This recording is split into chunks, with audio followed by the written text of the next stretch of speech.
দুটো কাজ এই সরকারকেই করে যেতে হবে, যেই দুটি কাজ এই সরকার করলে বাংলাদেশের জনগণ শান্তি পাবে, স্বস্তি পাবে এবং তাদের যোগ্য নেতৃত্ব তাদের হাতে পাবে। তার মধ্যে অন্যতম একটি কাজ হচ্ছে স্থানীয় সরকার নির্বাচনটি এই সরকারের অধীনেই অনুষ্ঠিত করে যাওয়া। আর দ্বিতীয় আরেকটি কাজ হচ্ছে যে জাতীয় সংসদ নির্বাচন যেটা করবেন আগামীতে, সেটাকে সংখ্যানুপাতিক হারে যে কোনো মূল্যে সেই নির্বাচনটি অনুষ্ঠিত করা। এই দুটি কাজ যদি এই সরকারের আমলে করে যেতে পারে, তাহলে বাংলাদেশের মানুষ 5ই আগস্টের যে হাসিনার বিদায়ের পরে নতুন দেশের স্বপ্ন দেখেছে তার কিঞ্চিত হলেও তারা পেতে পারেন। এখন এই দুটি জিনিসই অনেকের কাছে পছন্দ হবে, অনেকের কাছে অপছন্দ হবে।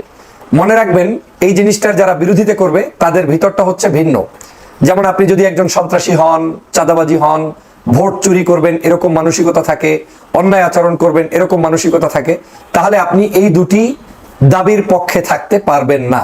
আর যদি আপনি সত্যিকার একজন সৎ চিন্তার রাজনীতিবিদ হন, সে আপনি যে দলই করেন, আপনি হতে পারে বিএনপি করেন, জামাত করেন, চরমনায়ের দল করেন, অন্য যে কোনো পার্টি করেন, কোনো সমস্যা নেই, কিন্তু আপনি সৎ চিন্তা লালন করেন, দেখবেন আপনি এই দুটো দাবির পক্ষেই মতামত দিয়েছেন। আসলে এই দাবি দুটো কি এবং এই দাবি দুটো হলে আমাদের জনগণের কল্যাণ আসলে কি আছে, বা যারা এই দাবি দুটোর পক্ষে বিপক্ষে বলছে তারা কেনই বা পক্ষে বলছে, কেনই বা বিপক্ষে বলছে, আমরা একটু আলোচনা করে নিতে পারি। প্রথমত হচ্ছে, দুটো দাবি অত্যন্ত গুরুত্বপূর্ণ। আপনি দেখেন যে স্থানীয় সরকার নির্বাচন, এই সরকার নির্বাচন পদ্ধতিটা আমরা বাংলাদেশের স্বাধীনতার পর থেকে যারাই যখন ক্ষমতায় এসেছে তাদের নিয়ন্ত্রণে যখন এই নির্বাচনগুলো হয়েছে, কোনো নির্বাচনই সুষ্ঠু সুন্দরভাবে হতে পারে নাই, কোনো নজির নাই। প্রভাব একটু না একটু থেকেছেই। হয়তো দেখা গিয়েছে বিএনপির আমলে একরকম নির্বাচন হয়েছে, সেটা হয়তো 70% পারফেক্ট হয়েছে, আওয়ামী লীগের আমলে তো 100%ই একেবারে পারফেক্ট হয় নাই, মানে ধ্বংস করে ফেলেছে।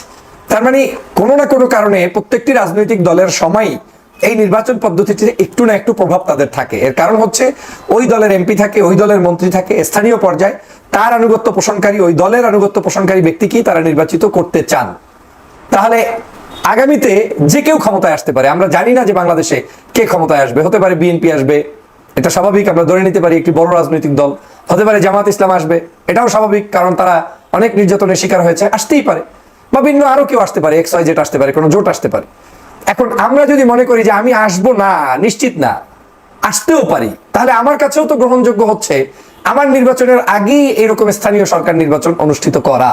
কারণ আমি যদি এই নির্বাচনটা অনুষ্ঠিত করি, তাহলে তো নিরপেক্ষভাবে একটি নির্বাচন হবে যেখানে অন্ততপক্ষে আমার কিছু লোক জনপ্রিয়তার ভিত্তিতে নির্বাচিত হওয়ার সুযোগ পেতেও পারে।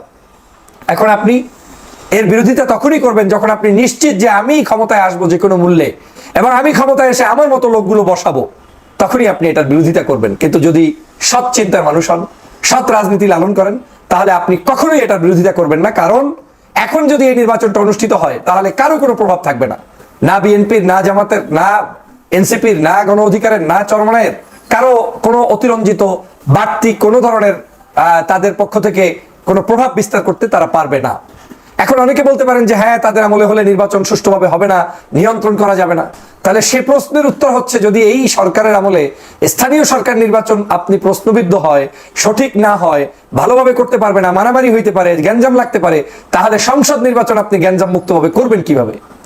মানে আমার কাছে খুব অবাক লাগে আমাদের এই হিপোক্রেসি, যে এই যে মানে আচরণগুলো আমরা করছি, জনতার সাথে প্রতারণা করছি, প্রহসন করছি, এটা অত্যন্ত দৃষ্টিকটু। এবং দেখেন আপনার চোখের সামনেই আপনি বিলীন হয়ে যাবেন।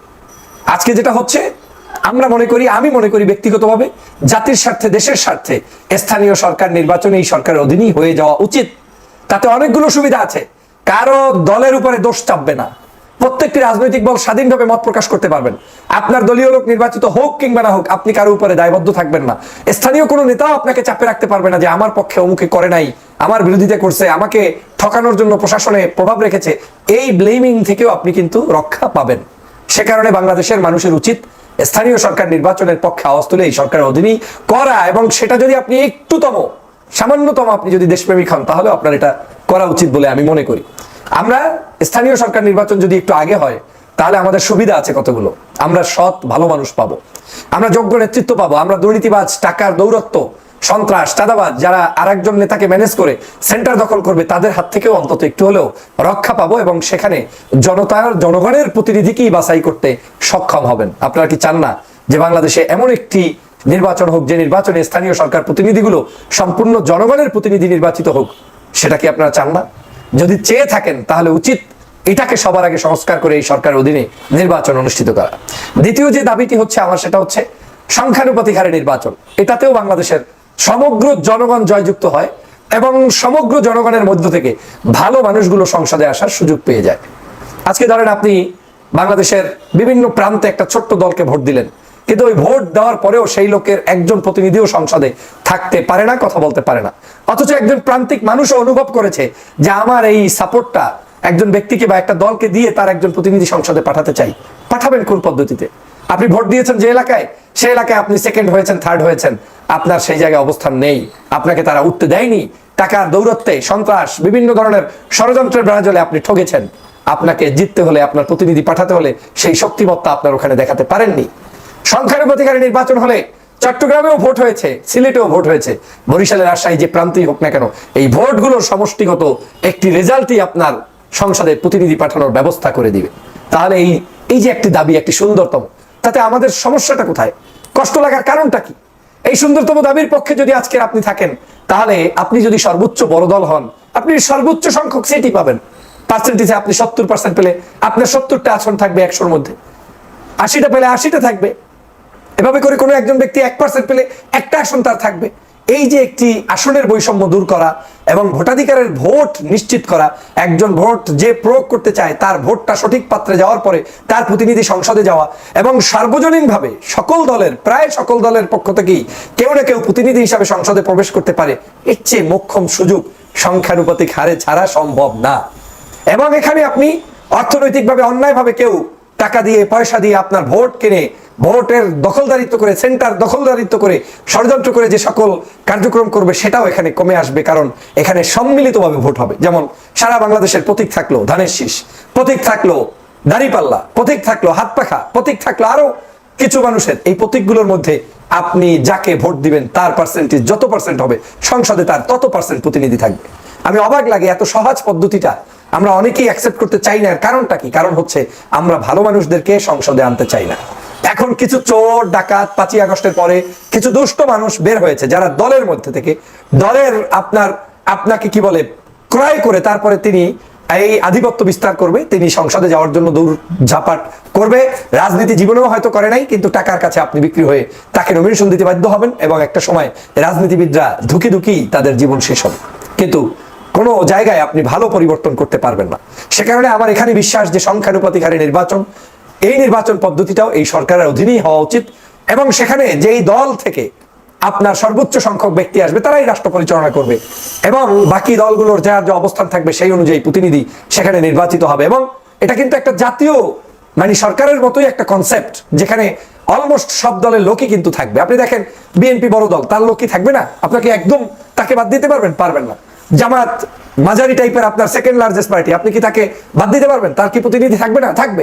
ওনার যদি 20% হয় উনি 60টা সিট নিয়ে যাবে, ওনার যদি 30% হয় উনি 90টা সিট নিয়ে যাবে, ওনার যদি আরো বেশি লোক হয় তাহলে উনি আরো বেশি লোক নিয়ে যাবে। এমনকি উনি যদি ক্ষমতায় যাওয়ার উপযোগী হয় উনি ক্ষমতায় যাবে। সমস্যা কোথায়? চরমনাই আপনার কাছে কি 10%, 5%, 15% ভোট আর মনে হয় না? বাদ দেন, তাদের পার্সেন্টটা আপনার কাছে কিছুই মনে হয় না। আচ্ছা, কি মনে হয় তাহলে?